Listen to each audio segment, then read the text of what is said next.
Hello, good people, and welcome to the latest episode of The Finnovator with me, Stuart Bell.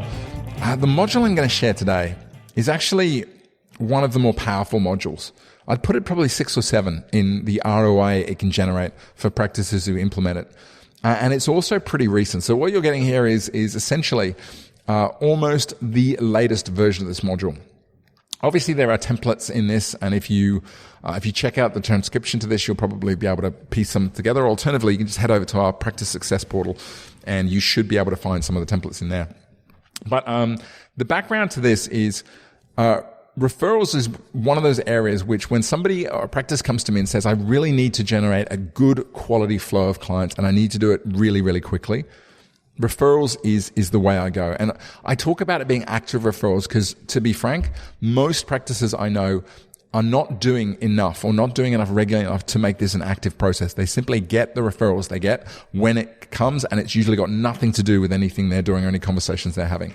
Where it fits in the grand scheme of things is whenever I'm doing marketing with advice firms, I tend to break it down and say there's only 3 funnels that really, really matter for advice firms. One of them is digital marketing, one of them is strategic partnerships, and the other one is referrals.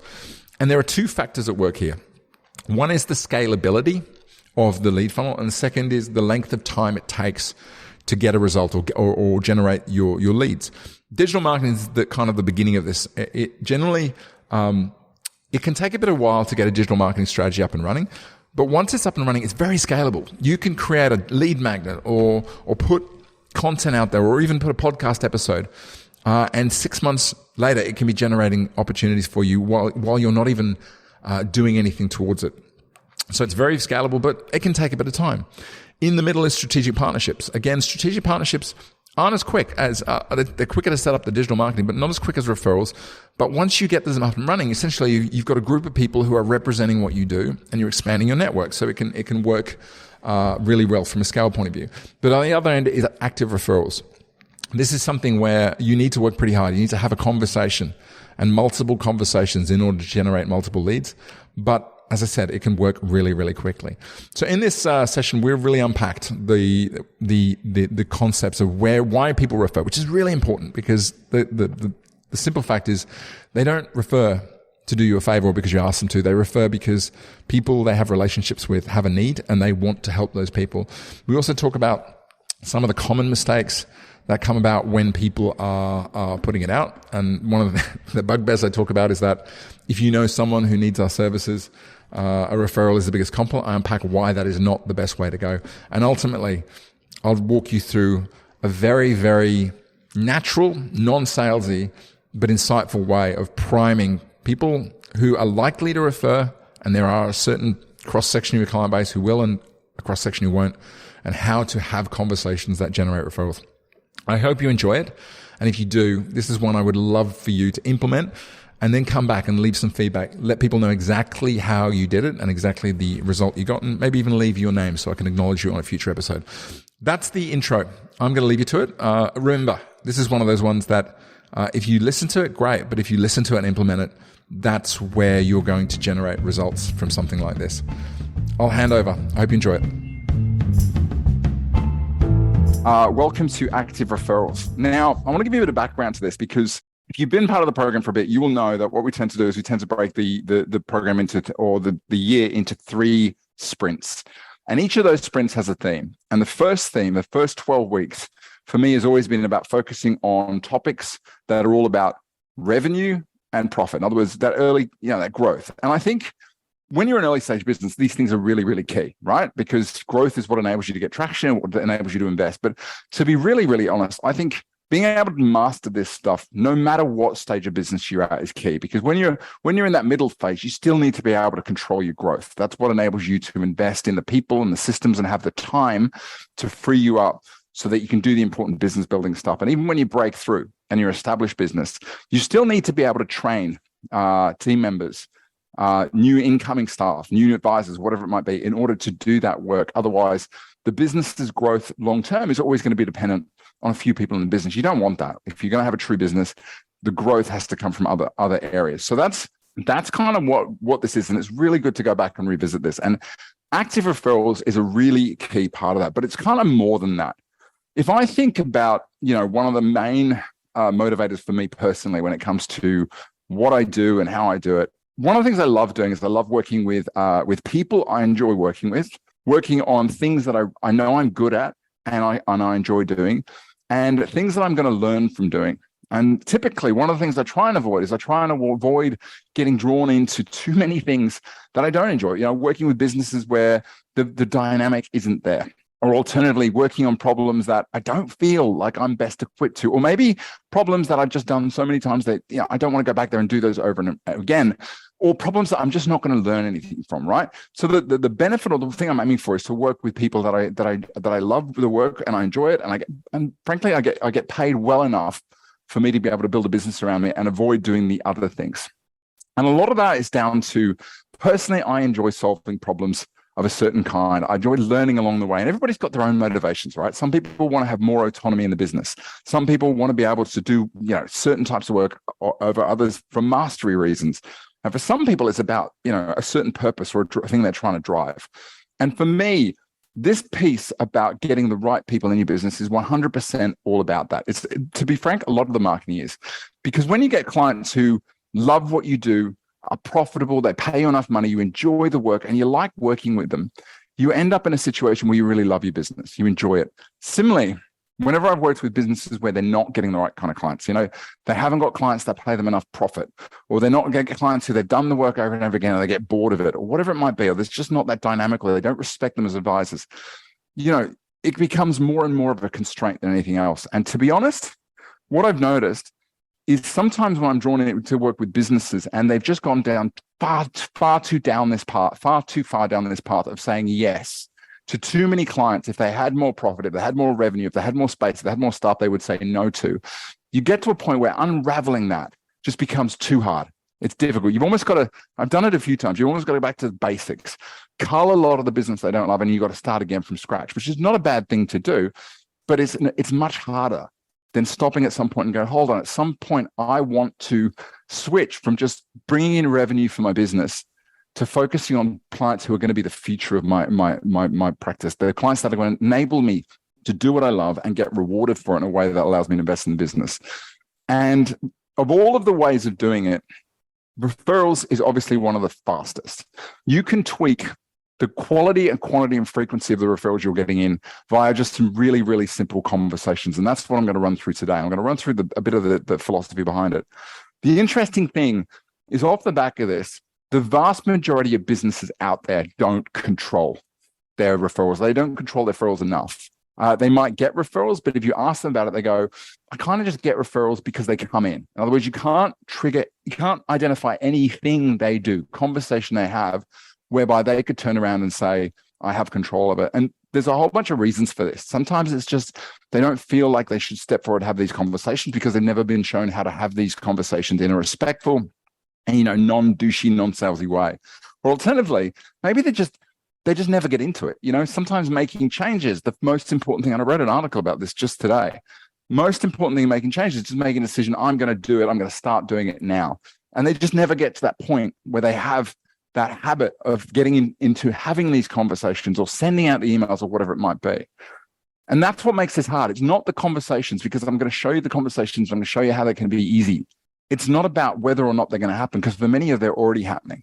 Sometimes this is simply about making a decision that this is going to be something you do.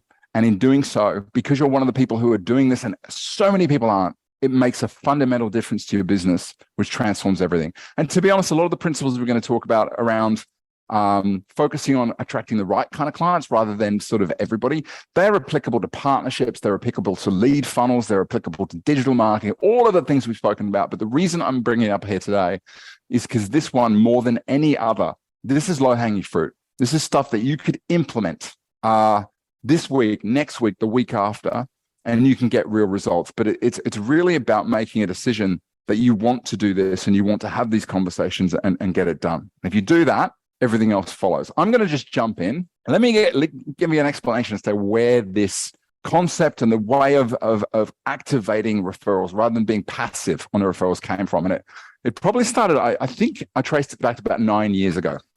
This was pre-Finovation, the book. This was pre the Leverage Advice Firm, Practice Evolution Program, all that sort of stuff. James was actually one of the first clients I ever worked with, James Williamson of Millhaven, who you can see on screen. And I used to work with him and his team. I'd go into his office in Pemble. And one of the things we would do on a regular basis is we would run through his pipeline. We ran through his pipeline for a few different reasons. One of the reasons was we really wanted to implement pricing correctly. And one of the best ways of doing that, particularly with a team, is to track what people are charging and really unpack how they come up with the pricing. We were tracking where referrals were coming from to understand some of those things. We were tracking turnaround times because, if a client comes in January and the advice isn't delivered until May, you get a pretty clear sense of what the turnaround time is, and you can start to diagnose some of the issues. And one of the things we also used to track quite closely is we would track the motivation. Why this person, a new client, had made the decision to come and see him. What was the story behind it? And in this case, I came in and his pipeline had kind of taken off. It had grown significantly from the previous year. And as we dived in, we started analyzing it. We noticed that 6 of the people, the new clients, had entered his pipeline, all turned out to be friends or people that were connected to his daughter Olivia's school. She was, I think, 8 at the time. No, maybe 8 at the time. So she's 16 now. And I sort of said to him, I said, aren't you interested in how 6 people from your daughter's school suddenly decided at the same time that they were going to come and see you for advice? And when we analyzed it, we dived into it, what we recognized is one of those parents, parents, the first one to come in for advice, James had actually had a conversation with them, I think, while they were at a social event. And James is one of these people who's naturally good at networking. He's the kind of person who can go down the gym, get involved in a conversation with someone on the treadmill next to him, and next thing you know, that person's coming and talking about advice. And the conversation was along the lines of this person had wanted to set up a self-managed super fund for a long, long time.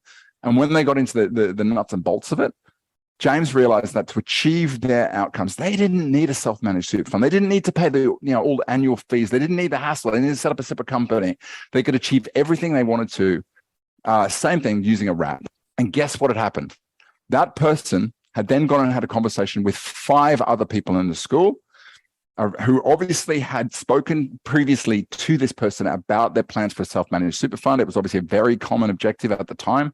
And self-managed super funds, they were the bee's knees back then.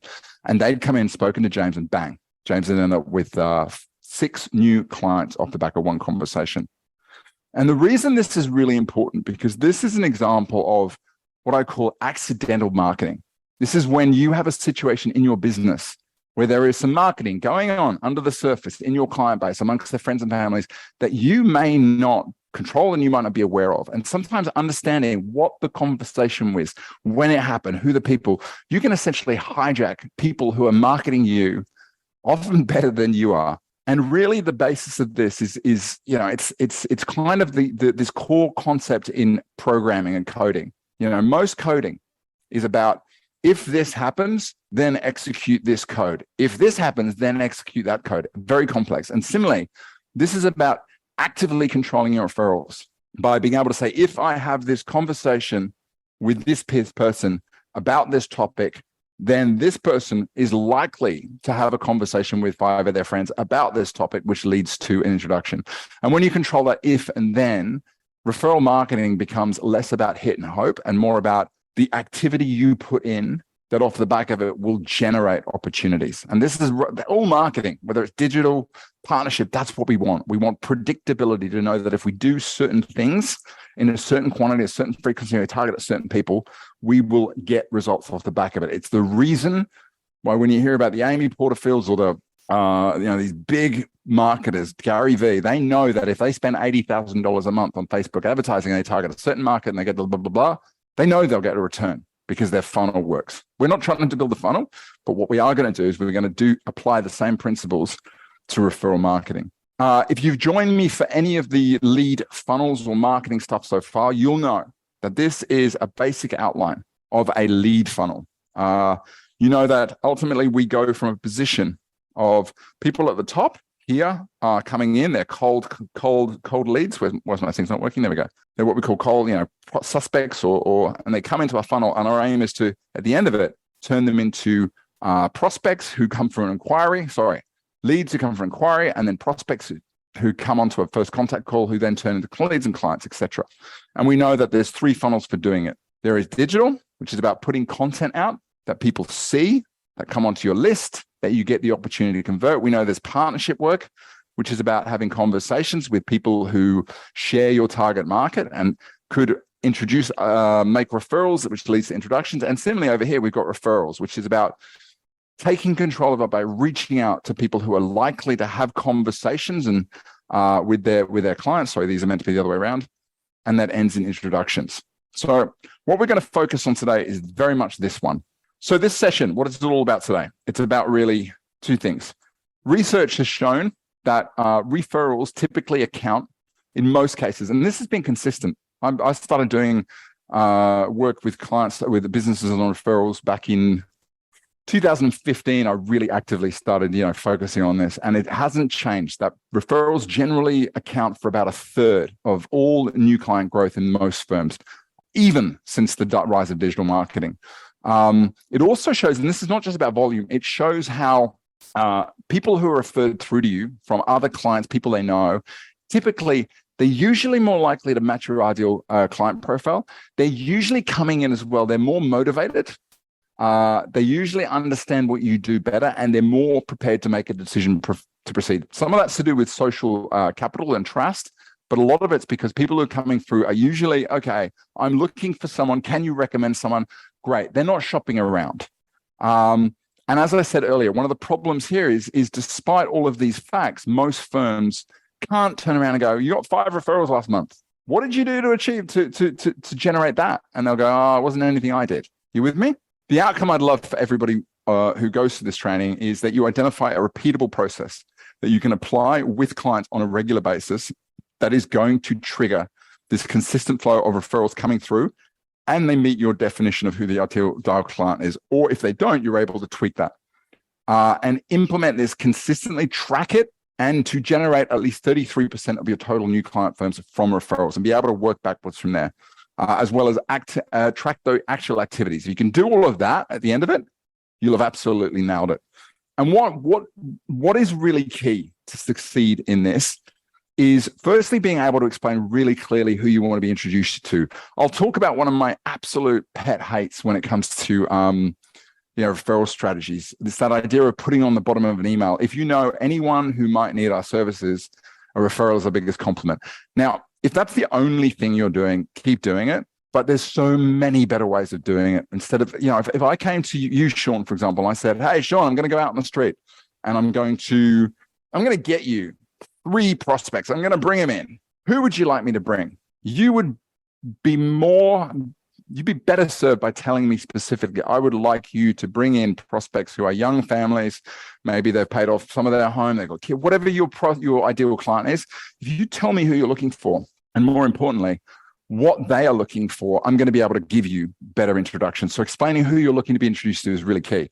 I want to understand the motivations behind referrals, and there's a few myths we're going to attack as to why people refer, and we're going to use research to do this. At the end of this, to succeed, you will go through a process of identifying who are the people in your client base who are most likely to refer, partially because of who they are, but also because of the situation they're in, and also those who are willing. We're going to talk about stages in your engagement process where a referral request or conversation might be appropriate and most effective. In order to do this, it's got to make it repeatable. There's no point sort of making this something you do once or twice. If you're going to do this and do this well, it's about having conversations with the right clients and doing it consistently, a couple of times a year, or at review, or sending out email, all of that sort of stuff. And we're also going to talk about the importance of collecting client testimonials. Because as you may have gathered already, a lot of this referral process is to do with social proof. The reason we value our friends' opinions is because we trust them to recommend somebody who is going to be able to do the right thing by us, because we've got that social relationship. It's actually interesting. I'll show you some research later, which actually shows that we actually trust complete strangers' opinions more than we trust the marketing that comes out of a lot of companies. And that's really something to bear in mind if you're going to go down this route. Cool. But first, I think the really important thing to start by understanding or questioning and asking about is why, Sam, welcome, why people actually refer. And a lot of people have different opinions. I'm going to hear from you guys, actually. Let's get a bit of conversation. Sam, how are you? Sean, are you there, mate? Yeah, I've got you. You there? Mate, how are you? Yeah, well, and yourself? I'm really well. You know what I might do? I might get you guys. Are you in a position where you can put your camera on? Yeah, it wasn't working the other day, but we'll see how we go There right we now. go. Sean, Hey, mate. how are you? We'll get you. That's lovely. Okay, let's do that. I like it. I like a bit of visuals during the session. So we've got Sam. Beautiful. Sam, join us. Sean, are you there? Whack your cameras on, guys. Yeah, There Hey. you are, fella. How are you? I'm good, mate. How are you? Mate, I'm all right. I'm really well. Can I ask you the question, just for a different background today? Why do you think people refer to you? Well, hopefully it's because they've had a good experience and I guess got the outcome that they're looking for. And it's really about sharing that experience with their friends and family, hopefully. I definitely agree. I'm like, if you don't do a good job, you're not going to get referral. And there's nothing more. No, there's a lot of things that are more damaging, but it's pretty damaged to ask someone for a referral if they don't rate you. Yeah. And that's not going to. How about Sam? Are you there? Let's get you. Are you there, Sam? I've got ya, but something's happened to the video. So That's all right, man. Why do you think people refer through? I think people will refer through because they probably had some experience with your product and they believe in it, your product or service. There's definitely a part of that. And I think you're right. Can I give you, and there's a lot of research that's been done into it. And I think it's really important to sort of explore it. These are the five main motivations that people have. The first one is obviously a desire to help. That makes sense, right? If you've got a problem, if your friend of yours has a problem and they explain the problem to you, and you are the kind of person who, if you like your friend, you're going to want to help them, right? The other one is social capital. Generally, if you are the kind of person who can make introductions and solve problems, and sometimes some of that, that introduction can be a status thing, particularly with advice. I've got to be really, really honest. If someone is if you are asking for help and they're introducing you to their advisor, there's a good chance that's going to give them a bit of social status. Reciprocity, I can never explain that one. If someone has done you a favor, the next time it comes up, and if it involves a referral, you're going to want to do them a favor. Self-enhancement is another one. Again, that's closely tied to social capital, making people better. And the other one is personal and mutual benefit. In other words, if they're going to get a benefit from making an introduction, that's going to be a motivator. But by far the strongest one is mutual. And that's one of the things I often get asked about. Should I offer rewards and incentives for referral? And my answer is always, just as long as you understand, for most people, the fact they're getting a reward for the referral, particularly if it's a non-professional, non-commercial relationship, we'll park affiliate marketing on the side. That is not going to be the thing that drives them. Personally, I would never consider monetizing my social relationships. I don't even take affiliate payments for recommendations I make in the program, to be really, really frank.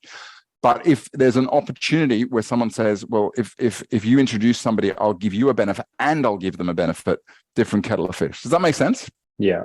So absolutely doing a good job is important. We're talking about that at the moment. Yeah? Yeah, well, I think that's sort of like my background in a sense. And I've come to, I think, the guys over the last sort of 12, 18 months. And perhaps, I've got a bit of a different perspective on that sort of thing. And whether there is room for sort of what you're talking about in relation to providing some sort of like benefit for the referrer. Because I think like they're psychologically, like individuals are so, there's a lot of self-interest there. So if they can get something out of it, they will. It's just about like sort of putting parameters around what sort of they're bringing in to have checks and balances around that. You're not, there's no sort of like shit in, shit out sort of side of things. It's interesting. Good referrals. I don't take, a while ago made a decision that I wasn't going to take any sort of payment from recommending services, whether I'm recommending a website provider or, or software. And the reason I did it is because I work in an industry where people aren't allowed to take commissions. And I was like, well, if I'm coaching businesses on not to take commissions, and even if you are taking commissions, disclosing them, and I take commissions and don't disclose them, that makes me like breaching the very rules that they were. Yeah, and that's the Going thing. back to the old financial planners when they exactly. You should, if like you're going to work with financial planners and you're going to coach them, you should swallow some of the same medicine, right? That doesn't mean you can't give an incentive as a thank you. It's just putting it out there and saying, hey, if you introduce your friends, I'm going to give you $1,000 gift card. It's kind of like you're asking people to, as I said, commercialize their personal relationships. And I think for a lot of people, that's a no. For me, again, the doing you a favor In other words, someone referring through, the idea that they are motivated to do you a favor is just secondary to the fact that they're more likely to want to help their friends. They're more likely to be doing it because it increases the quality of the relationship with their friends, because they feel like they owe their friends something, because it's going to make them look good, than anything else available. That makes sense, yeah? Yeah, and I think like it comes back to like having done some work in the PT sort of business in gyms and fitness and stuff. Like I did it as like an 18, 19-year-old, so 3 or 4. Fitness wasn't for me. Came down the accounting path, but I've got like mates that were still involved with it, and like we're in their businesses going along as just a member. I really enjoyed it, enjoyed what they created, and so it was one to like tell my mates about like how great it was, and you know, had like 5, 10 of people within my network come in. Yep. And the guys, the couple that ran it, turned around and sort of like said, well, you know, thank you so much for like the business and everything like that. Don't worry about paying any membership fees going forward. Do you know what? I love that. Like, for example, the best deal, PT is a really good example, because I've got friends, a lot of friends in the PT industry. It's a tough industry, but some of the motivations and the marketing techniques they use, they're used in coaching as well. But I think, you know, one of the ones that works really well is bring a friend and you both get a month free. That works. Bring a friend, they pay the money and you get a month free. That's kind of a different kettle of fish. There's a lot you can take from that particular industry. Let's jump into some key principles. And there's 5 I wanted to run through before we get stuck into the doing. And they are really, number 1, about knowing who you're trying to attract, identifying who your advocates are, priming those advocates for discussion, following up, which we'll talk about in a second, and also building that habit a bit more. And I'm also going to give you a bonus at the end. Let's talk about the first one. Principle 1 is about knowing your target. I'm not a fisher person personally, and I'm sure many people are, but a friend of mine, when he came into a little bit of money as a result of business success, as kind of a thank you, what he did is he invited a bunch of his closest friends, which I was lucky enough to be included in that group. And he hired a big house down in southern Sydney, right close to the water. And one of the things he did is he hired this boat, a big fishing trip. We were going to go out on the Saturday night, deep sea fishing. We're going to have a great time. And everybody rocks up to this house. It was sort of mid-afternoon Friday. I came a bit later. And as it is with a bunch of lads, everybody sort of got had some fun. There was a pool in the house. Everybody was sort of drinking, and the party went to quite the wee hours. And then next morning, we had to get up and get on this boat and do this deep sea fishing trip. And to be honest, I actually wasn't that hungover. But if there's anything you don't want to do when you've had a skinful the night before, deep sea fishing has got to be one of those things. And there was quite a few sore heads on the way out there. Now, I've done fishing before, and I've always been really, really bad at it. But as we went out way beyond the heads, we sort of pulled up the boat, and the guys who were running the fishing trip, they pulled out these rods, and they put the bait on them, and they gave them to us, and we kind of went, sure, this is the right place. And we looked like them, like, no, to drop the rods, you'll be fine. And they were sort of in the background going, okay. And next thing you know, these fish just started coming up. Boom, boom, boom. Every couple of minutes, someone was pulling a fish up. And I was amazed. And I was like, well, how are you guys doing this? And I got into a conversation with the main guy, and he showed me the depth finder and the sonar they were using to locate these reefs in the middle of the, supposedly, it was still on the continental shelf, but it was, as far as you could see, there was nothing. It was just water.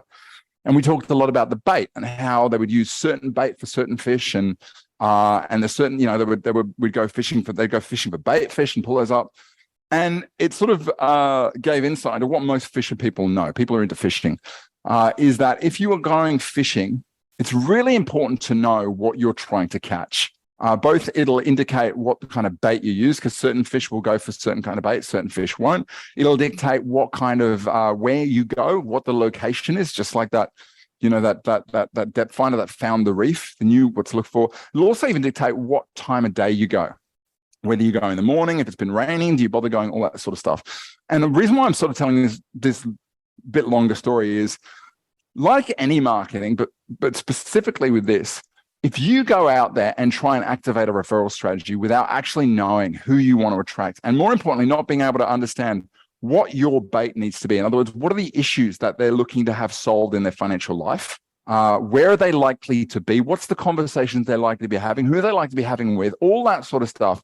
Then you're going to make it much, much harder. And funny enough, a lot of businesses, when we go through marketing, when they're building a website, or we're putting together an avatar, or we're building a value proposition, or even going digital, one of the things that too many businesses for me skip is that process of building the client avatar. Building out that picture of who your ideal client, who the person you want to attract is, whether that's a specific demographic, or it's a type of people who think a certain way, or it's a type of people who are looking for something specific.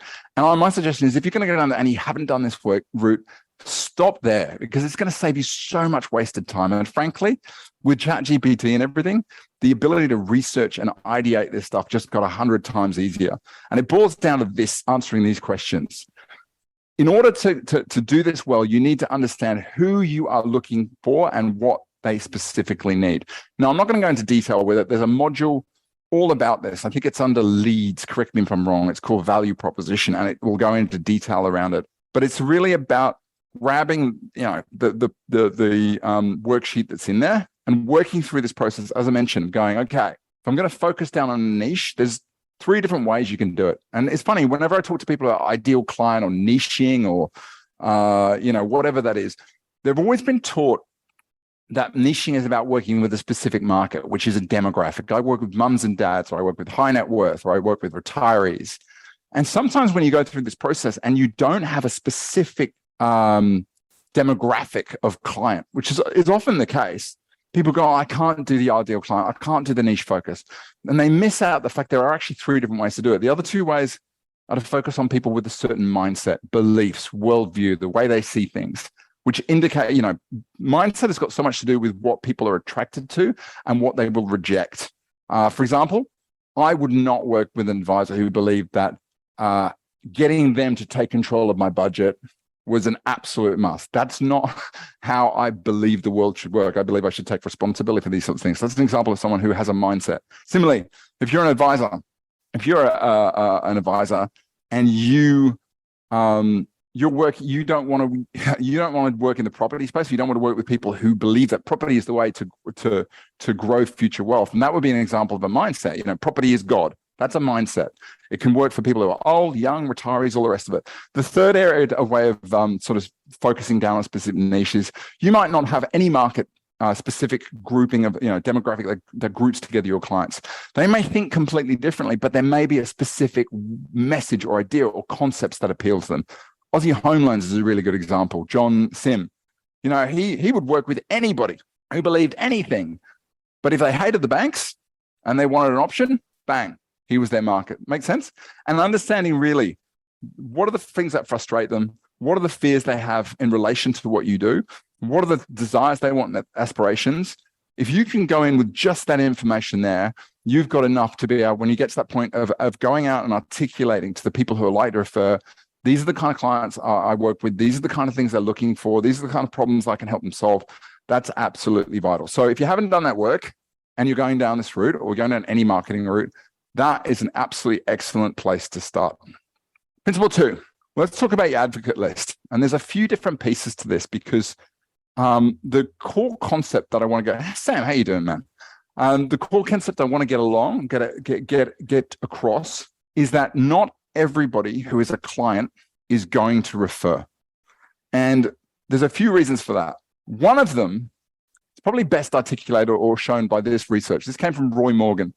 I remember when I was a kid, I used to go to Roy Morgan was always on at the cinemas, right? Roy Morgan advertising. Anyway, they do all this analysis. And this was the one that jumped out at me. It is a study of the top 10 word of mouth categories discussed by Australians. You can see buying a car is right up there. Eating out at restaurants. Yeah, I've asked friends restaurants. What surprised me is down here at number 8, information on finance investments. 40% of Australians talk about finance and investments with their family, friends, or colleagues.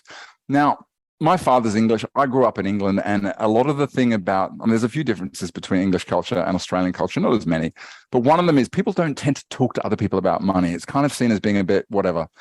But for me, this tells me that 40% of your clients regularly talk to their friends about finance and investments, right? And not only do I want to know, okay, what are they talking about? Because if I can understand what they're talking about, it makes it much easier for me to sort of hook into these conversations. But it says to me that if you are having a conversation with 100 clients and 60 of them just don't talk to your friends, that means you're wasting at least half of your time. Make sense? And to go a bit further on this, has anyone read The Tipping Point by Malcolm Gladwell? No? Okay, great. Well, let me give you the high level. I really enjoyed this book. I enjoy all of what Malcolm Gladwell does. He's an investor. Would you call him investigative journalist? He's a journalist who kind of writes about concepts and dives into them, and he uses a lot of stories. He wrote The Tipping Point. He wrote Outliers, which is another great one I love. But The Tipping Point, as you can see, was this study of how trends start. He looked at the hush puppy thing that shot through New York, I think, in the early 2000s. I think he looked at Tamagotchis. He's trying to understand, how does something that seems to be localized, a trend, suddenly, boom, within a couple of months become an overnight sensation, right, and all over the place. And there's a whole bunch of interesting analyses in there, and he backs it up with research. One of the most interesting for me was a study of, it was a study aimed to try and understand how many degrees of separation were between, you and everybody else. In other words, how many people you have to go through to get to Obama, or to get to, I don't know, Jessica Alba, right? Whoever your person is. And the outcome was you are connected to everybody in the world by 5.3 degrees of separation. But one of the experiments they used to do this is they got 32 envelopes, and they addressed them. They were in New York, and they addressed them to an address in Los Angeles. And the goal was to get those envelopes delivered to the address in Los Angeles, but they had to go through people's hands. And what would happen is that you give it to a random person that you knew, and they would have to give it to someone else, and they would give it to someone else. And every time it passed through their hands, they wrote the name of the person who was handing it on the envelope. Hence, they were trying to analyze how many people it went through, the 5.3. Now, what was most interesting, I think 16 or 17 of these envelopes, they went through a tailor in Chicago, the same tailor. And they stood back and they went, what's going on there? How come all of these envelopes, a huge proportion of them have gone through the same place? And it comes down to what we call a super connector principle, which is there are certain people who, because of their sociability, because of how they're connected across not just different social groups, but different demographics, different age groups, whatever, they connect people a lot more than others. You would see this if you made a list of your 10 closest friends, and then in the column next to it, you wrote, who introduced us? You're going to quickly find that there are a few people in your social network who are responsible for connecting most of the people around you. Does that make sense? Sam, you're about to say something, mate. Oh, yeah. It's resonating for you, yeah? Yeah. Like, that's definitely how I operate. Like, a lot of my mates, like, they become mates through, like, because I'll just like invite everyone to sort of like 100%. the one event, because like I can't sort of I'm a bit lazy and I can't bother doing individual stuff, and like but it works out. Like, it means that like they all sort of know each other, and if I ever have a big event down the track, they're all going to be comfortable 100%. In the same space, and that sort of thing. It's probably got a lot to do with the fact that what you do and what you've done in the past. You mentioned you're a PT, very sociable job. A job that you tend to see different people, different age groups, and all the rest of it. So yeah, the point here is, if you've got a choice between 100 clients in your client base, and you get rid of the idea that 60 of them are not going to talk to their clients, if you can find the core people in your network who you can identify as super connectors, they're sociable, they talk to people often, they get asked for advice often, they are in roles or in situations where they see different people from different stratas all around the place, ideally people who match you are going to generate referrals from those people much faster than if you tried to do the same thing with your average Joe. So again, super connectors. Again, this is about the advocate list. Identifying who your super connectors is one of the ways to turbocharge it. There's another, again, from the same book, but there's another personality profile that's worth considering. They're called Maven. Maven, I believe, it's either a Hebrew word or it may be a Yiddish word for somebody who enjoys sharing information. And I think we've all got those friends, right? Who, whenever they get the inside scoop or the information, they just want to share it. Hey, there's stories on and they've got a discount. Oh, you won't believe there's this new, and they get enjoyment out of being the teller of new information, right? There's a page in my local area, which you can see, called Street Bounty, inner West Sydney. And the whole page is about people sharing when there is, white goods, furniture that's been put out on the street and it's going to be collected. And post after post after post of people wandering around, they take a photo, they put it on. What's their motivation for doing it? They don't know the people. They don't know the people that are going to pick up the furniture. Why are they doing it? Because they get enjoyment out of sharing information. So again, yeah, if this is really, really useful, by the way, if you're going down the sharing digital information or sharing articles and things, because if you, for example, I've got a lead magnet and you share it with people who are mavens, they're going to want to share it with other people. Assuming they're good quality, they're going to share it because it's their natural motivation. So super connectors are really useful. Mavens are also really useful. We mentioned at the beginning, though, the sort of the hurdle in any referral relationship is you've got to be doing a good job. And there's also research that shows that engagement really, really matters. As you can see, there's a correlation between the percentage of correspondents who are disgruntled, as well as those who are possibly not upset, but they're just only happy. In other words, engaged clients tend to refer more than those who are just happy, but not necessarily actively engaged. So again, there's a few parameters there, and I'm trying to put a lens on it to say, if you're looking at asking for referrals, I've got to ask everybody. That's not the case. It's about asking the right people and knowing what you're asking for at any point in time. In other words, so quick question. How many advocates do you currently have? Sean, I'm going to start with you. And if the answer is I have no freaking idea, that's fine too. No, I definitely have a few. I've got probably 3 clients that have at least referred at least 5+ clients each. And the second question there, how do I manage them? How do you manage them? Yeah, I don't. They're just those people. So it's like you sort of say that I haven't done anything more with them than I have with anyone else. But they're just those people that are good to do it. Yeah. So this is kind of the point I'm trying to, and I've gone the long way to get there, which is there are people who love what you do.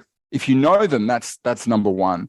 But if you're not actively managing them, then there's a good chance that just a bit of focus, you could double down on that and they're going to do it more frequently. Does that make sense? Yeah.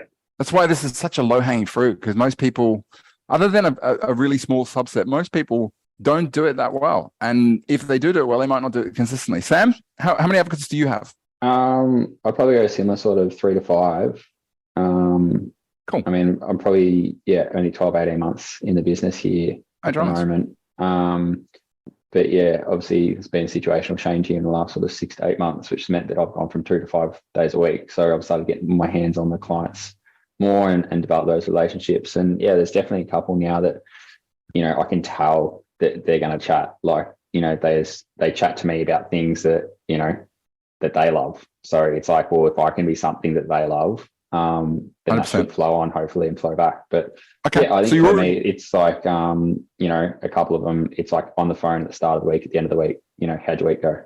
Just Perfect. like that relationship, like it doesn't have to always be about like work and stuff, but it's just, it doesn't. Hey, Spot on. Yeah. I mean, some of the most responded to email. Actually, we used to have an automated email that went out whenever anybody didn't log on to the site for 2 months. Hey, we noticed you haven't been around. Most responded to email of all. It's not about anything. It's just like, hey, is everything? It literally was, haven't logged on. Is everything okay? Is everything we can do? Most responded to.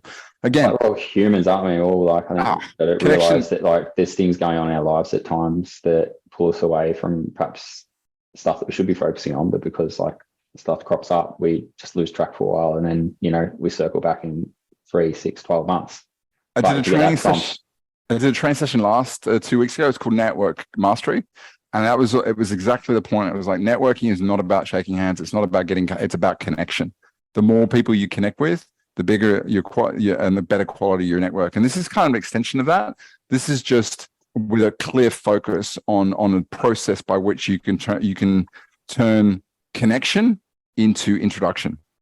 Let's talk about a few more principles, and we'll go through it, because I know we're sort of got a little bit of time.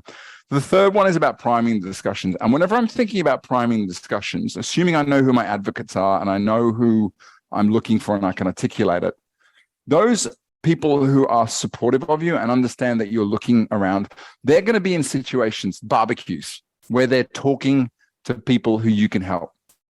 And there's 2 options here. The first one is a topic comes up, and for whatever reason, you just don't come to mind. And they go, oh, yeah, and they have a nice conversation, away they go, right? And the second option is they have the conversation, and because of something you've done, some conversation that you've had recently, something you've raised, boom, the neuron fires in their head. They go, hey, you should speak to Sean, or let me introduce you to Sam. And next thing you know, you've got an introduction coming through. And primary discussions is about doing this. To do this, we have to sort of dispel a couple of myths. And one of the myths that often comes up in conversations is, why do clients refer through? And it's this idea, they refer through because they're satisfied with what they're getting. And I'm not saying that's not true, but I'm saying it's not the motivator. Here's two pieces of research taken from a research piece done by Dean Lombardo a while ago, but it's still just as relevant, asking about what is your motivation? They asked a bunch of clients of advice businesses, what is your motivation for providing a referral? As you can see, mostly 35% said my advisor has done a good job, but 65% said it was because my friend, family, or colleague had a need and I wanted to help. And then they took it further and said, what was the trigger? What was the thing that made you do it? And you can see the tiny proportion said it was because my advisor told me she was interested in referrals and provided a name. And it's mostly about my friend asked me if I knew about a good financial advisor, or, and this is key, my friend told me about a financial challenge and I suggested my advisor might help. Can you see the difference between those two things? If you are priming your referrers just to look for people asking them for a introduction, then the great potential is when they turn around and say, oh, my cash flow is a mess, or I need a new accountant, or oh, do you know what?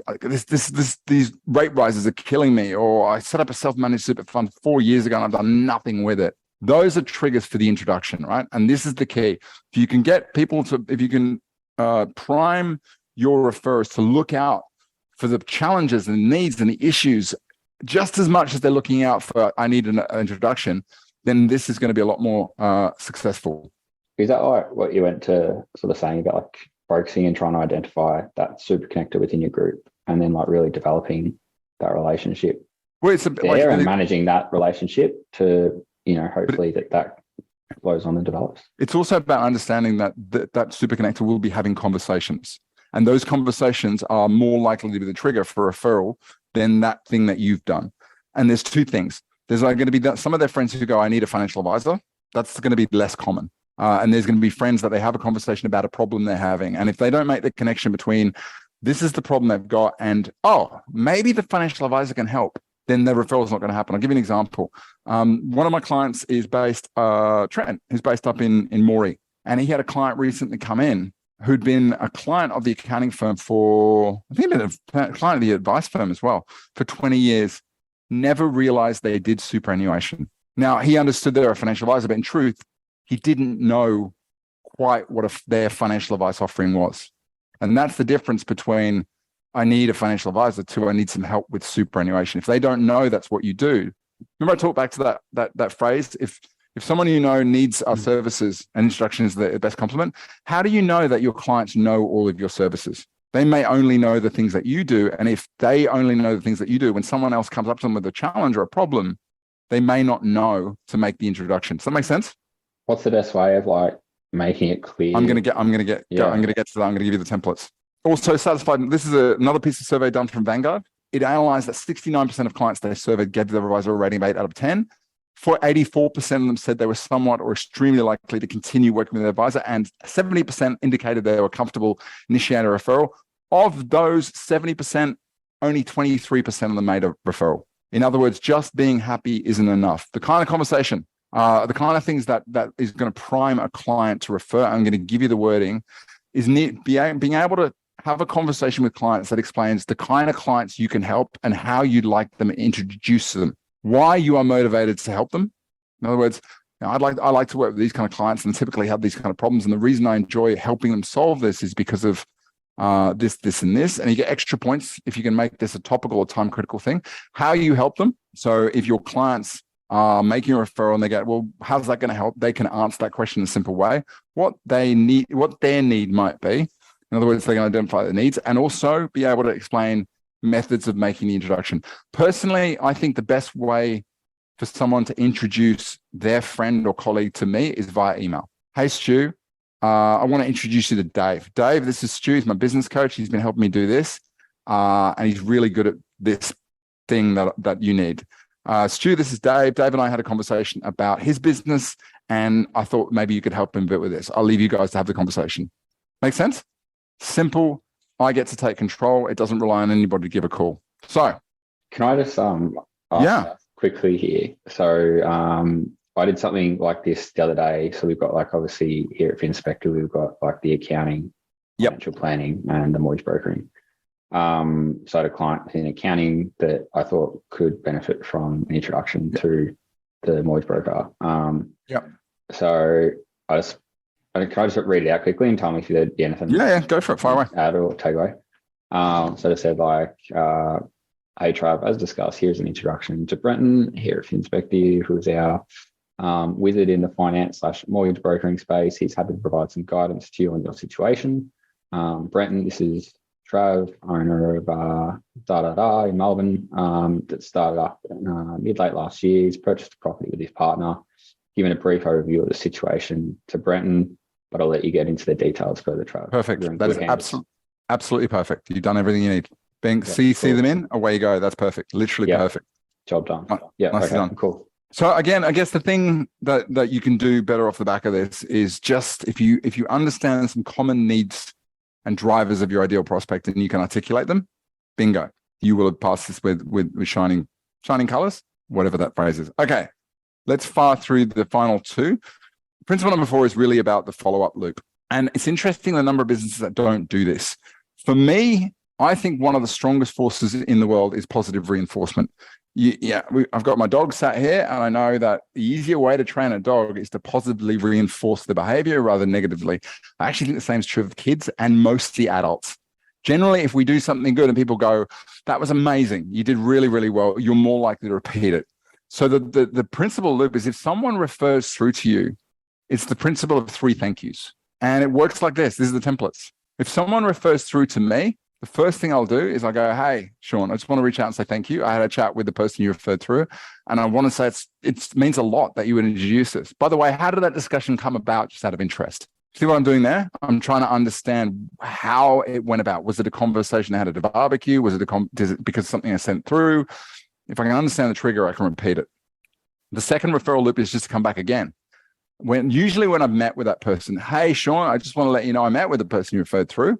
I don't think I was the best person to help them, but what I've done is I've referred them through to this resource or this person I think they were able to help, or they were great and we're going to meet again. I'm going to sit down with them and have a bit of a chat, and I'm really looking forward to helping them because of this problem.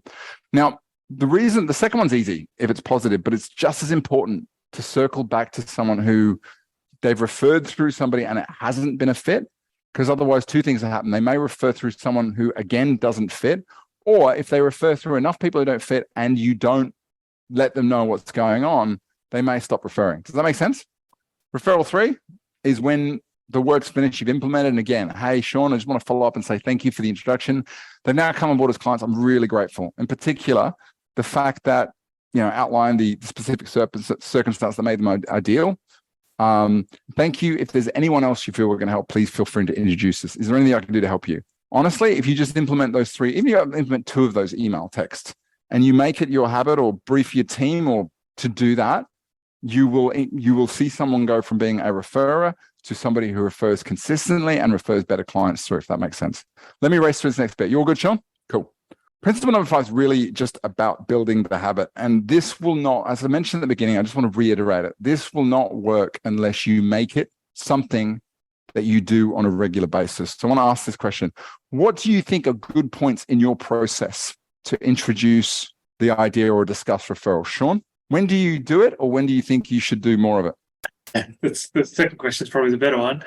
I think as early as the first meeting. So if the client has a good experience initially, that's just to plant the seed and start the conversation as early as you can. Yeah. Do you know what? There's a bunch of research that's shown that the biggest shift in people's perception of what financial advice and therefore the biggest value add comes in that first meeting, where they come in expecting it to be, this, and it ends up being a conversation about their aspirations, dreams, hopes, goals, and all the rest of it. And it makes them realize, they come out of it going, maybe we could achieve those things. So for a lot of advisors, they don't feel like they should introduce it because it's too early and they feel like I haven't delivered value. But in truth, most people add massive value during that first meeting. And at that point, they're often more motivated. I agree. When else? Which is probably what I do more traditionally, is I guess at the end of the initial engagement. So once you've sort of done that initial work and they've sort of seen the outcome and where it's going, even though it's largely based around a document they don't read, but just the end of that initial process of bringing them on board once they've sort of experienced the full gamut. Yeah. Other ones that work really well is at the end of the review is a really good time to do it. Anytime you've had a good outcome. Yeah. I mean, those are the big four. I agree. As close as possible the first meeting. At the end of your implementation works, although not as effectively. At review, and anytime you've done a good job or you're having a conversation that's conducive to it. So yeah, again, like there's a difference between I'm going to do this and sitting down and going, when am I going to do it? And almost like one of the things I like to do is on the review agenda that we have at the end, there's a little reminder, discuss introductions. And obviously you wouldn't put it out to the client. You could do if you want to, but if you have that there and it's a reminder and it triggers you to do something on a regular basis, you're more likely to make it habitual rather than, coming out and doing it once and then not repeating it. Let me bring this home. I've got a couple of things I want to show you. I want to give you a bonus strategy, and that's really about gathering testimonials. There is a whole module on this called the Feel the Love testimonial system. And if you're not doing this, I want to make it really, really easy for you to do this. Why are they worthwhile? Well, they're worthwhile because of they are valued, particularly by clients. And again, there's a whole bunch of research here that shows, and I mentioned at the beginning, that clients value testimonials. People who visit your website, if there are testimonials there and they're positive, it will bring them closer to a decision. And there's reasons people will believe testimonials more than your website. So if you don't have testimonials on social proof in your website, you're missing something really, really important. They were also shown by marketing professionals to be highly effective. And again, you can see from a content perspective, case studies, reputational value. Marketers tend to use these, which is why Google reviews and all that sort of stuff is so powerful, because in terms of pushing people to make a decision, it is huge. Amazon, like how many people before they buy a product go and look at the Amazon reviews, and that will be the trigger. And similarly, it's all about trust. Like social proof is by far the most trusted form of marketing than anything else there. And that's why these are so powerful. You could go to ourdiary.com.au. If you types in /wall-of-love, you would see the tool that we use to collect these. And in truth, I'm happy to say, if you're not set up on it, you can visit it. It's testimonials.ourdiary.com.au. It's actually a white label tool called Endorsal that we have a lifetime subscription to. And if you're a current client, I'll set you up on it and you can use it. And the way it works, it's so easy. You send out this email. Hey, Sean. I was wondering if I think I've sent it to you before, actually, Sean. Wondering if I can ask you a quick question. Yeah. Do you use it? I haven't yet. No, I haven't. You should use it. I was wondering if I'd ask testimonials, blah, blah, blah. You put your unique link in there. Somebody, when they click the link, they get a page that looks like this. It's branded for you. Jen, we need to change the branding on our page. I just remembered. They put in their name. They put in their email. They can put in their company or whatever. They put in a little bit of an explanation. There's also a rating. They can upload their avatar. They put it. They hit submit. It goes up into the system. You get a notification saying, "Do you want to approve?" You log into the system. You can play with it. Edit it for spelling mistakes. You click approve, and then it goes into your library. And if you have a widget set up on your website, it will also automatically, at that moment, will appear in your website. So the point is, for me, testimonials have always been hard to collect in the past because you kind of got to send out the email and then follow them up, and then they get the email back. I got to go to LinkedIn and get their photo, and then you got to go in the back end of the website and you got to upload it and blah, blah, blah, blah, blah. This makes it really easy by making it. There is an email you send. There's a link the client clicks on. They give you all the information you need. I can also go out to Google and Facebook. You want it, boom. The moment you approve it, it's on your website. If you're not doing this, please start doing it. If you don't have access to the site, then email us at help@ourdiary.com.au and we'll set you up on it. But to be frank, if your clients aren't getting, if you've got clients who haven't given you a testimonial, and again, same triggers, end of the first appointment, review, make this part of your follow-up process.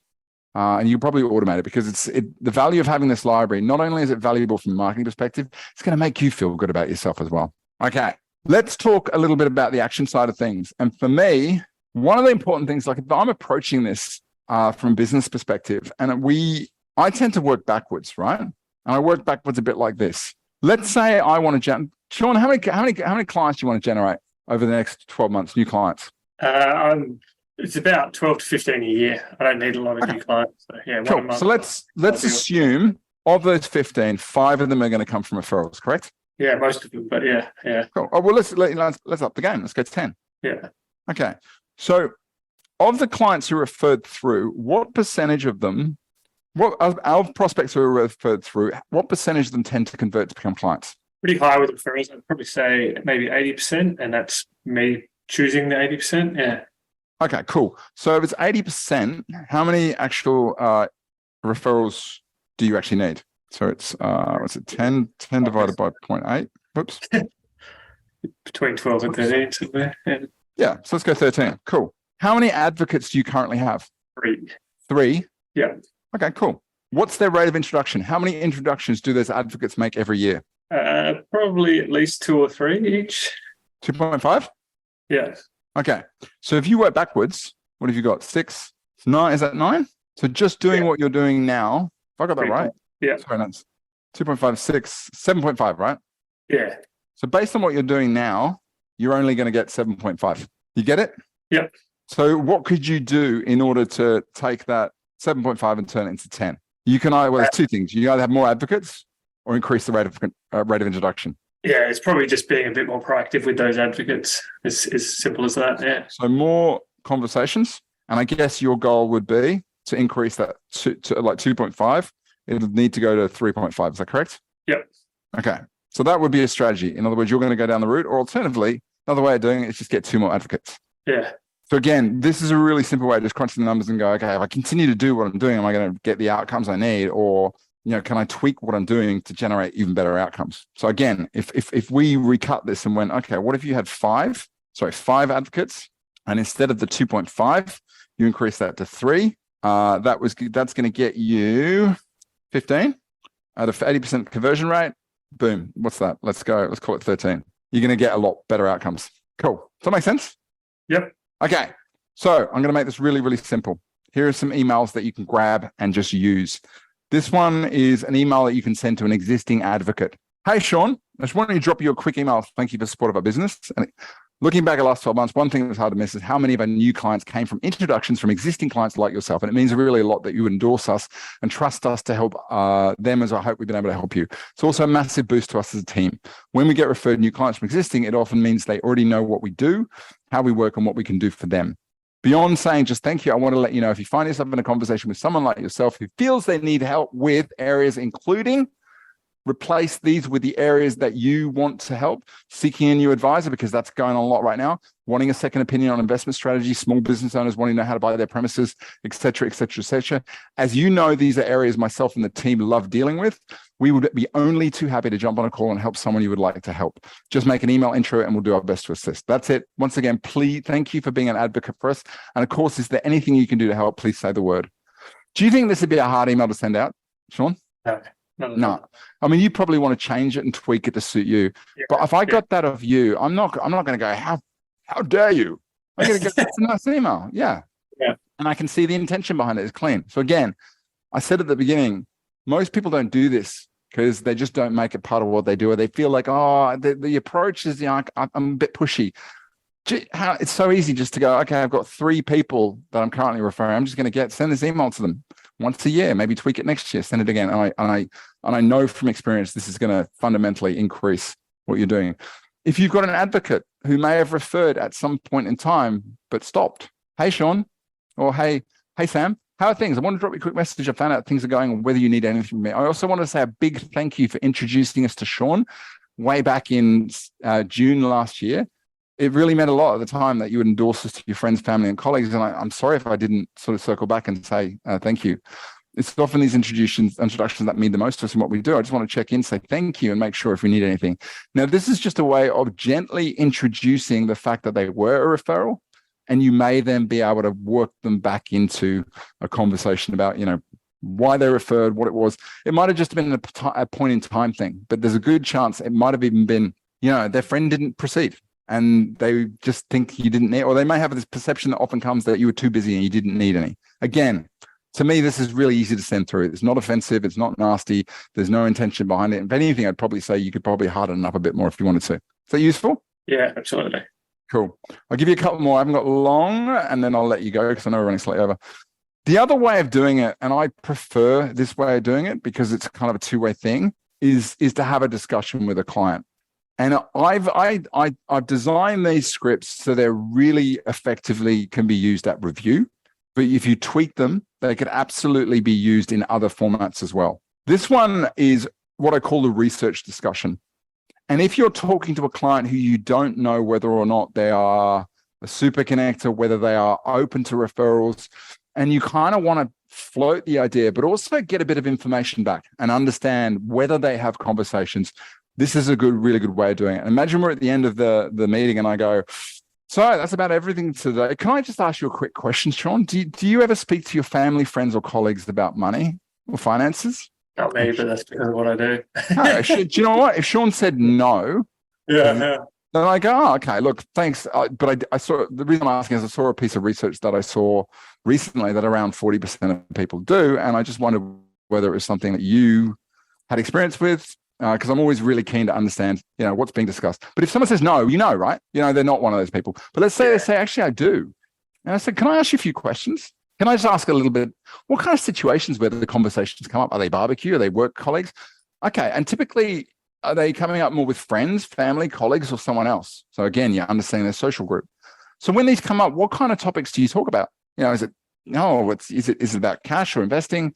And recently, what kind of topics have come up? Can you see how getting that information would be incredibly powerful? I could use that for my digital marketing. I can definitely use it for this next piece, which, look, thank you very much for that. And my reason for asking is I'm always really keen to understand the kind of topics or issues that you and people like you are dealing with. And as you said, debt refinancing, not being able to make cash flow budgeting, investing, getting a better return, planning for retirement, finding an advisor when yours is exit. These are the big issues coming up. And I'm always keen to understand how people who aren't getting advice are feeling about the things and what they're looking for, and obviously potentially connect with them and share more about what I can help. In other words, I'm priming them for the idea that I'm looking to find people. You know what I can do in relation to a lot of the work that I do with helping people with these areas, helping people with. And can I ask, if it comes up in discussion or you think that there's someone out there who you've spoken to might value talking to someone like me through their options, I would love to help. Is that cool? Yeah. By the way, I've also put together a white paper on that. Would you like me to send you a copy so you can pass it on? Now, this first part is all about just priming. The second part is kind of going, would you like me to share something that you can share? I'm trying to activate the process. Again, I think there are very few situations that you wouldn't be comfortable having a discussion like that. And even if the client is not going to refer or that very day, you're going to get some powerful information about whether they're a connector, whether they talk, and if they do talk, who they're talking to and what they're talking about. Alternatively, you could get a little bit more on the front foot, be a bit more direct. Hey, Sean, thanks very much. Can I ask a question? Do you ever speak to your friends about getting financial advice? Have I ever come up in conversation? Now, I don't mind that as a position, as a question. It's certainly not the old, right, I'm going to go get your statement of advice. Here's a piece of paper and a pen. Write down the phone numbers and addresses of your five best friends. I think that sucks and I would never do it. This is kind of just saying, have I ever come up? Then they'll go, no, or yes. Okay. Well, the reason I'm asking is, to be frank, there's some financial issues that people like you are dealing with, like this. Again, show that you understand the issues. And I know that not everybody's initial thing is to get advice. And often it's not until someone like a friend or a family mentions that as an option that many people are motivated to do so. And frankly, it's usually years later. And to be honest, it's the case that some of our best clients come from introductions from people like yourself who have been clients for a while and they're willing to introduce people. Now, I never want to make anyone feel obligated, but I just wanted to let you know, if you ever felt there was someone you can help, it's very much appreciated. Boom. That's about as aggressive as I can get with that. Because I really think at the end of the day, the commonality is, do you know somebody who you think needs help? And if that's where you're coming from, that is a basis for a strong introduction. And it's an introduction to someone who you don't have to sell because you've already identified. Is that cool? Yeah. Especially when you've helped them in the past, isn't it? Like when you've got that history of helping them. Yeah. I mean, there's research that show if you're talking to someone at the first appointment, the reason they'll refer is because of the first appointment. If you're dealing with someone to review, the reason they're going to refer is because that you've helped them and they know what you can do and they know you trusted to help other people. And specifically, you're outlining these are some issues that your friends and family, and the more information you know about the conversations they're having, the more likely you are to be out on the money about the issues. Let me bring it home. I've got 5 minutes and then we'll close this out. For me, I just want to mention this as a really important component. The easiest way to do this is if you're actually tracking. We have a tool that we've used for years called FinMan. Actually, we're going to change it. It's going to be called FinSight. It is at the moment a Google spreadsheet. Jen and I are turning it into a web app as we speak. But it's really quite simple. It's just about on a monthly basis, sitting down and identifying your new clients or existing clients who are getting advice and tracking, when they're engaged, when we're estimating on have completion, fee levels, what kind of client they are, where they're coming from, and why they're coming. Because when you've got that information and you make pipeline tracking on a regular basis, not only can you predict your revenue 3 months into the future, and you can understand when you need to be marketing and when you need to be focusing on getting through the work and balance that better. Not only do you get insight into whether you're hitting your fee targets or whether you're undercharging, you not only do you get insight into whether or not you're charging appropriately for existing clients, you also get this really important information at that point in time about where your opportunities are coming from and why. So if you're not tracking pipeline, I think the guys at FinSpective do this relatively well. Then this is the low-hanging fruit. This is the thing that is going to, implementing what we've spoken about is going to help you activate it. This is going to help you identify what you're doing and how it's generating the results. So, sorry, was that something we need to work on, or we do well? I think I'd probably touch base with the guys because I know they do a pipeline track. The question is, are you tracking pipeline? And if you are tracking pipeline, are you recording where the opportunities come from? Because if you don't, it's like there's a famous quote, which is years ago, 50% of my marketing doesn't work. I just don't know which is 50% it is. This kind of stuff, because digital is easy. You can track it. Referrals, different kettle of fish. Yeah. Similarly, a lot of the time, having that, one of the conversations I love to have with clients or prospects is like, why me, why now? How do we come to find each other? I had someone who signed up for one of our free portals and I asked exactly that question. We've got an automated email that goes out.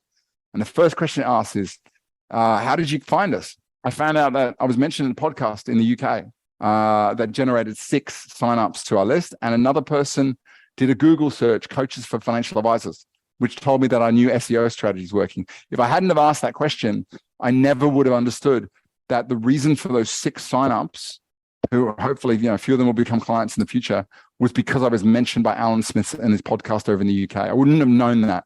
And similarly, if I hadn't have asked the question to this advisor from South Australia, I never would have got validation. Great, that work we did on the SEO worked, and we're obviously showing up for coaches for financial advisors. Does that make sense? Yeah. If you don't track it, you'll never know. Let me bring it home, and I really appreciate you guys sticking with me for this because we've gone a little bit over. For me, break the action down into 3 pieces. The first is about analyzing your referability, which is, can you identify your advocates? If not, make a list. Are there any clients who referred to you at some point, but they stopped?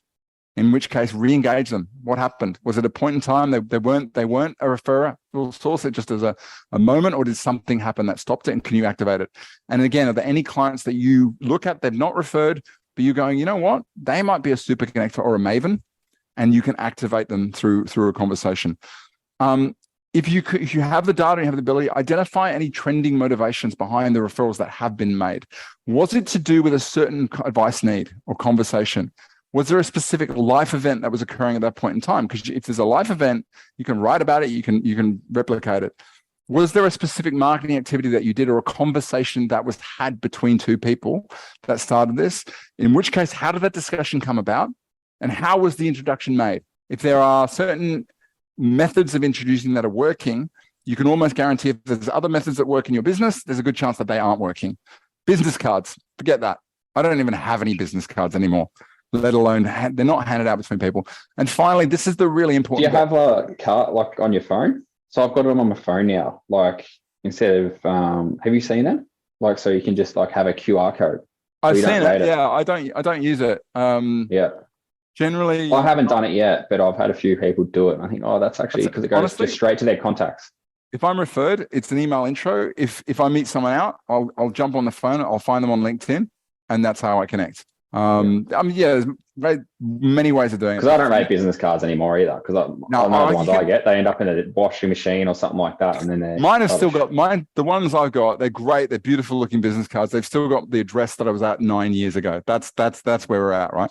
They're made of plastics. They're never going to degrade. But anyway, which is probably a terrible thing. But anyway, this is the really important thing. Like I mentioned at the beginning, that the biggest thing that stops businesses from generating more referrals actively on purpose of the better clients is they just don't do what they need to. So if you're serious about this, and again, Sam, you got the team involved. You can do this independently of the team, to be really frank. Make it a part of what you do over the next 2 weeks, which means send out those referral emails, have the research discussions with clients at review, and get into sending out the testimonial requests and just get on this path sooner rather than later. Because even if you don't want more volume of clients, I think most of us would want clients who walk in going, I'm ready to make a decision, and you get on with them. And what you're offering is exactly what they need. And it's not even a process of convincing. It's just like bang, bang, bang, done.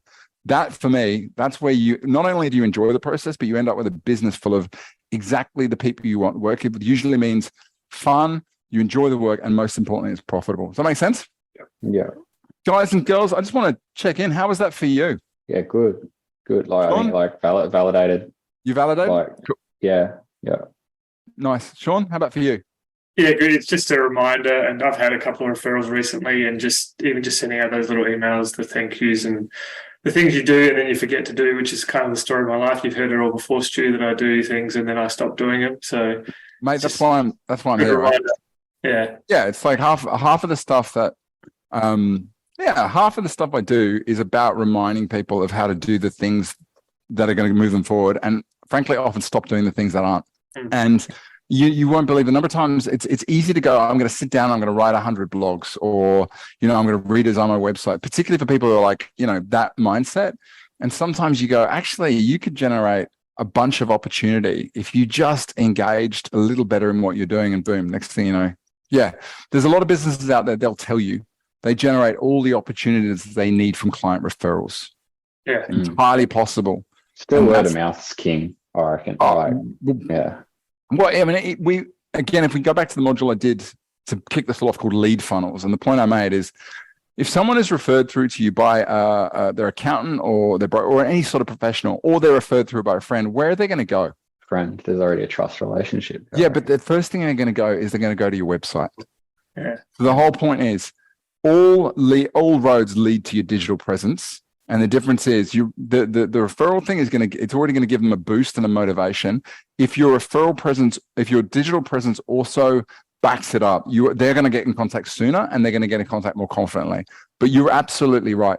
It's about word of mouth. It's just word of mouth isn't one thing or another. It's the whole thing together. It's what your business, your partner, your strategic partners are saying about you. It's what your clients are saying about you, and it's what is said about you online, which is why, and testimonials is such a vital part of it. And you get this all lined up, and you get people, you generate the traffic, and next thing you know, boom, they're just sitting in front of you going, I found you on the website, I booked the meeting on the website, I was referred through from here, I read this, blah blah blah blah blah. Next thing you know, you're floating in ideal clients.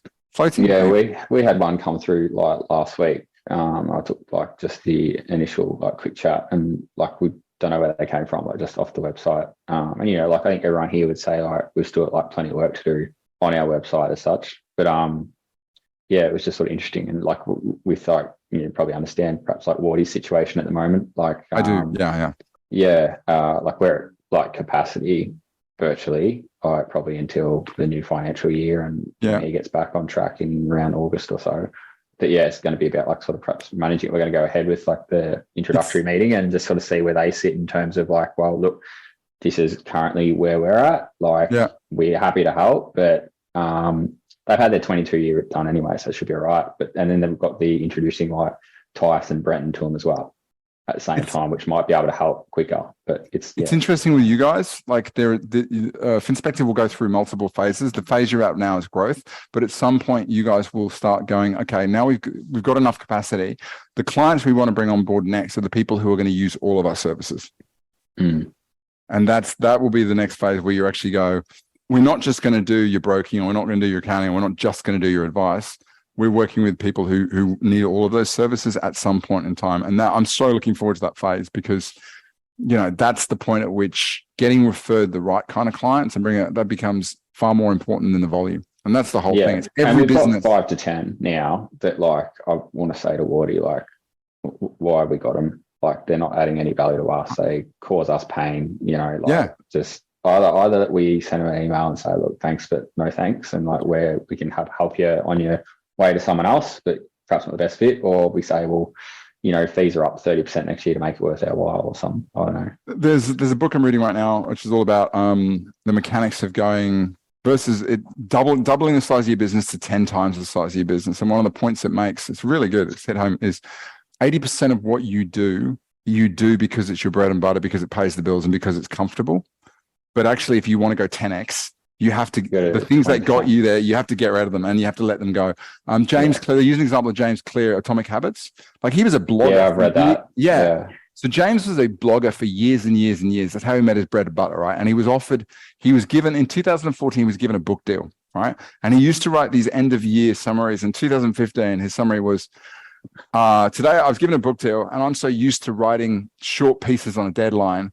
This writing a long piece, he said, it's completely, it's new to me. I'm really struggling. And in 2016, what he came out, he published the book and it went global, right? Biggest selling nonfiction book over the last 2 years. And what were the thing he had to give up to do it? Blogging. And then when he published the book and it went nuts, what did he have to give up? Writing, because he had to market the book.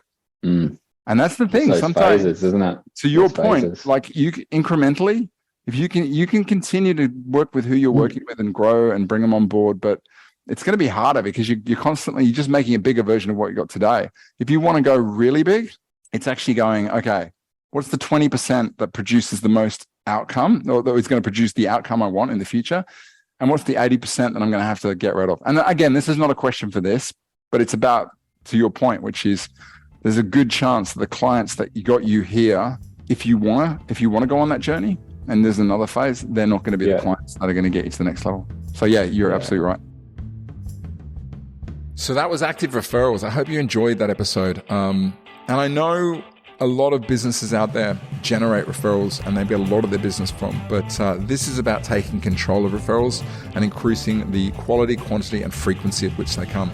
On that point, I wanted to sort of get on the front foot a little bit here and kind of be a bit more direct. As you would know, I talk a lot about business coaching. I talk a lot about working with practices. And often one of the questions I get about coaching is, what's the value of coaching? What's the results you can get? And some people have even put forward the idea in the back that coaching doesn't always generate a result. And I respond to that saying there are certain circumstances where I am absolutely certain of the result that I can get for clients. Pricing is a really good example. When I sit down and I talk to a business, I can ask 5 or 6 questions. I will know straight away whether or not that practice has the potential for a 6-figure uplift, because simply I can understand where they would have a significant profit gap, they're not pricing correctly, and a whole bunch of other things. So that's one of the projects that I love to do, and without big noting myself, I'm pretty good at unlocking some of that value. New client engagement is another one. I have increased people's conversion rates to above 85%. I've removed fee sensitive from the conversation and ultimately decreased turnaround times for things like fact finding, and also increased the level of referrals people are getting off the back of it. Client experience is another one where I can track very clearly referrals, net promoter scores, and also retention. And again, fee sensitive. It goes really well with pricing transition. I can talk about more. I can talk about some of the work I've done in role auditing and systemization, where I can go in, identify a practice owner whose role by design is 60 hours a week, and straight away we can identify ways of dropping that below 40 really easily. And that opens up a whole bunch of things. I wanted to put it out there because my belief has always been that if you're working with a coach and there's not a return on your investment that can clearly be identified and aimed at and targeted as part of your engagement, then that really is coaching without the right purpose, because business is about a lot of stuff. Profit is one of those things. Capacity is another one, and enjoyment is the other area. If this is sounding interesting to you, if you've identified there is a gap between where you want your practice to get to, one of the things that I always tell people is coaching is a mechanism for getting you where you want to faster and with less guesswork. And if you have worked with a coach before and you're interested in what I'm saying and it appeals to you, or alternatively, you've never worked with a coach, but you like the potential of fast tracking some of that journey, I invite you to head over to the website, ourdairy.com.au. You can check out a whole bunch of resources, but check out the Practice Evolution program. And if you like what it's saying, feel free to book a discussion with me. Generally, as I mentioned before on a previous podcast, every coaching engagement I begin starts with about an hour and a quarter session where we map out what a 12-month plan would look like. And that's how I can work out as part of that discussion before we start what the ROI is, because I generally don't work with practices unless I'm clear that there is an ROI to what we're doing. So if you'd like to book one of those sessions, all you have to do is go over, book a 15-minute chat. We'll have a quick discussion, understand a bit more about your business, and that'll be the precursor to the full session. Alternatively, if you like that idea, but you want to have a look and find out a little bit more about, what kind of practices I work with, maybe some of the content, some of the people I've worked with in the past, do head over to the same website, ourdairy.com.au, and click on the free portal button. You can sign up to join our Practice Success Portal, which is the very same platform that I work with clients on. So you can get a bit of an understanding of what's in there, get an understanding of the content before you jump in. Hopefully that's been useful. I hope you don't mind me sort of getting on the front foot with this, but I love it when there's modules like these where it demonstrates a clear ROI. I like to kind of represent and say, this is just one of the many areas that as a result of doing what I've been doing for as long as I have with practices, there are certain circumstances where I am so absolutely clear on the ROI I can generate. Okay, that's enough of that talk. I hope you've enjoyed this episode of The Finnovator. If you have, please head over, just leave a little 5-star review. Please pop your name in there so I can know who to recognize on a future episode. Other than that, I hope you're having a great week, and I'll speak to you soon.